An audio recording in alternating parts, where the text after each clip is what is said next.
মদ খাবি মানুষ হবি, মেয়ার কথা ভুলে যাবি, সেটা মনে রাখবে সব দিন। আমার নাম দিলসে মদ, ওখানে খাবি আর মানুষ হবি, আর মেয়ার কথা ভুলে। তুই কি পারবি তাকে ভুলাতে, যার দিনে রাতটা কাঁদি আর দিনে হাসি? তার ছবি গ্যালারি থেকে ডিলিট করে যায়, কিন্তু মন থেকে ডিলিট করে যায়। তুই বল, তুই পারবি? তোকে খালে তাকে ভুলতে পারবি আমি? তুই আমাকে খালে ওকে ভুলে যাবি।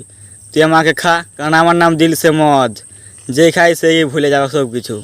শুন, তবে আমার খাওয়ার পর তুই কি বলবি? খাওয়ার পরে মালটাকে ভুলে যাবি, আর তোর দাদা সাইলটা আছে না, ওর দিকে নজর দিবি। তুই কী বলিস খাওয়ার পর? তুই বলবি, ও দাদা শালি, তোকে তো আমি যে দেখতে আলি, তোকে যে আমি আমার দিন দিলি, তুই কি বানবি আমার ঘর বালি? এটা বলে ওকে পটাই নিবি। এর কথা ভুলে যা, ছাড়ছে তো কী হচ্ছে। আরে মরদ বটি মরদ, তুই মরদ, মরদ কি বাত হাতে কে দাঁত, কবি ডুটটা নেই।